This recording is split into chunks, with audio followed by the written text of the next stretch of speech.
Bismillahirrahmanirrahim. Assalamualaikum warahmatullahi wabarakatuh. Baik teman-teman, kembali lagi bersama saya di sini di channel YouTube BC Taleha. Baik, pada video kali ini kita akan membahas sebuah arsitektur rekayasa perangkat lunak dalam studi kasus RPLS, di mana saya mengambil sebuah kasus pembuatan aplikasi pada penjualan toko story Time Factory Outlet.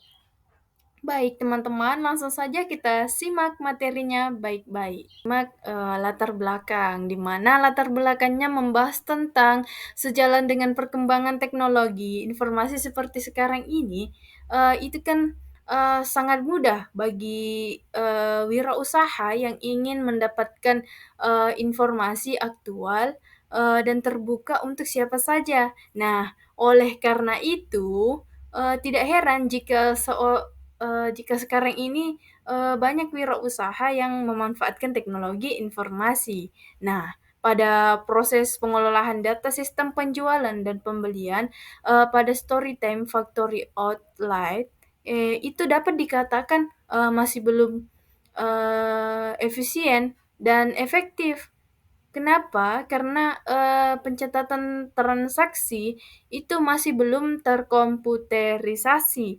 Nah, oleh karena itu perlu adanya suatu rekayasa perangkat lunak aplikasi penjualan yang dapat menangani masalah pengelolaan data, perhitungan, pencatatan penjualan, dan pelaporan yang lebih akurat. Nah, kemudian teman-teman di sini terdapat 3 tujuan penelitian, di mana yang pertama membuat alternatif dalam penyelesaian masalah pengelolaan data penjualan dan pembelian barang dari sistem manual ke sistem terkomputerisasi.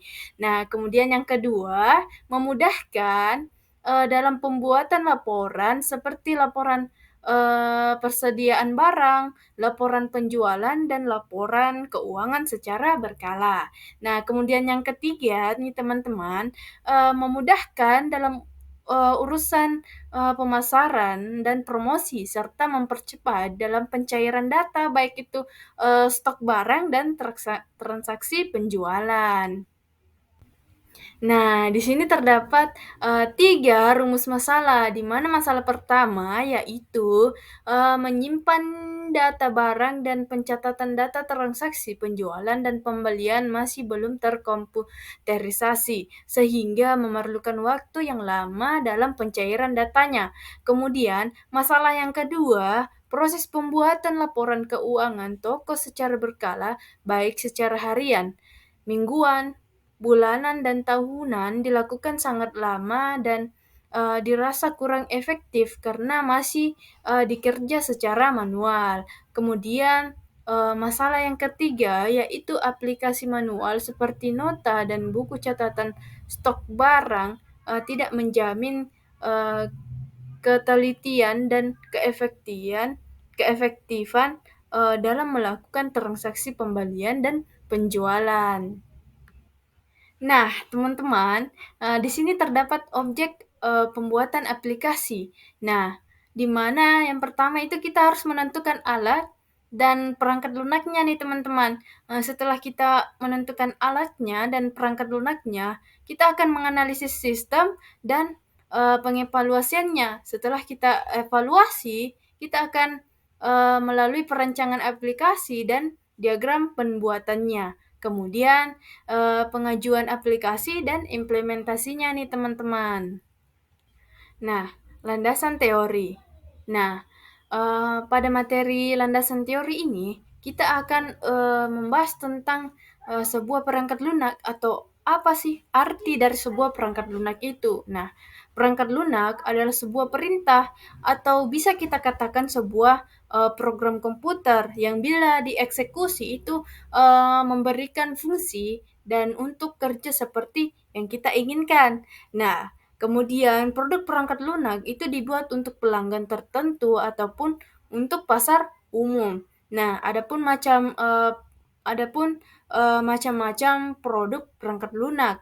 Nah, di mana di antaranya yaitu generik dan bespoke. Nah, kemudian spesifikasi yang digunakan pada saat kita membuat aplikasi tersebut. Nah, yang pertama itu ada perangkat keras.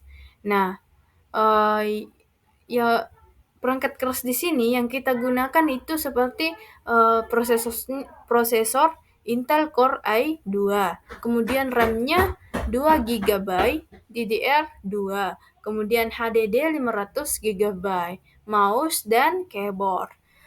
Kemudian ada perangkat lunak.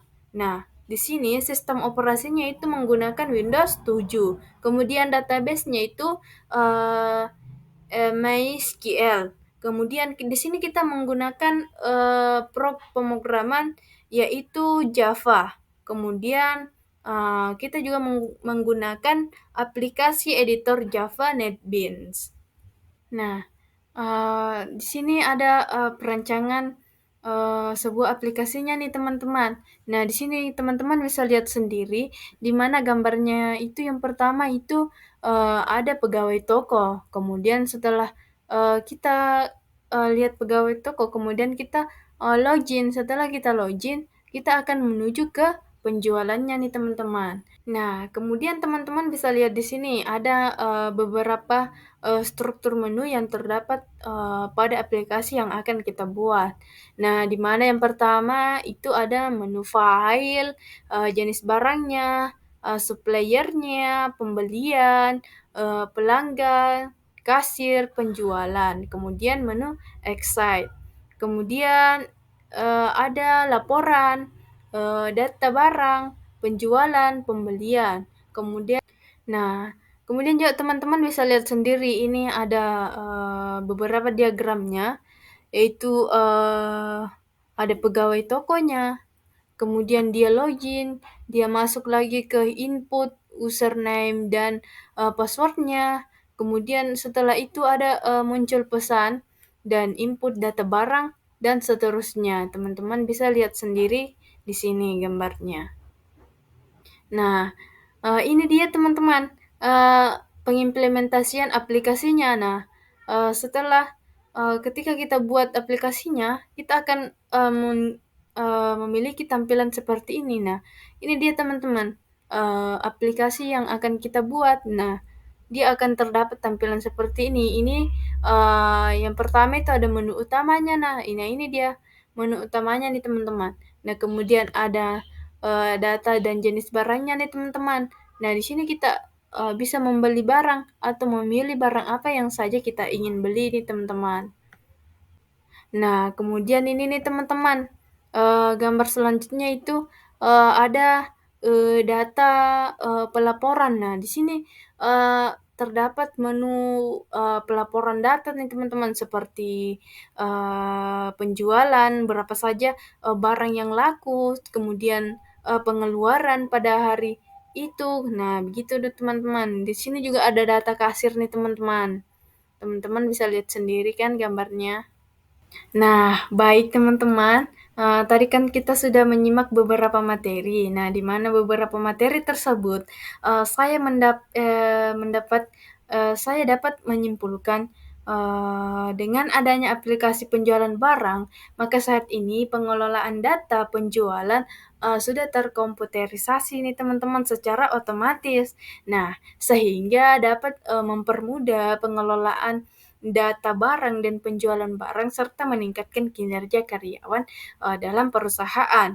Nah, kemudian dengan dibangunnya atau dengan dibuatnya aplikasi penjualan barang tersebut, maka keadaan yang semula dihadapi oleh pihak Storytime, yaitu ketetapan waktunya dalam pencairan data barang, transaksi penjualan maupun jumlah stok barangnya secara otomatis ini dapat ditanggulangi nih teman-teman.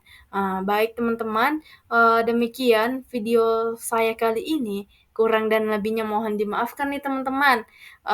Billahi fisabilillah haq, fastabiqul khairat. Assalamualaikum warahmatullahi wabarakatuh.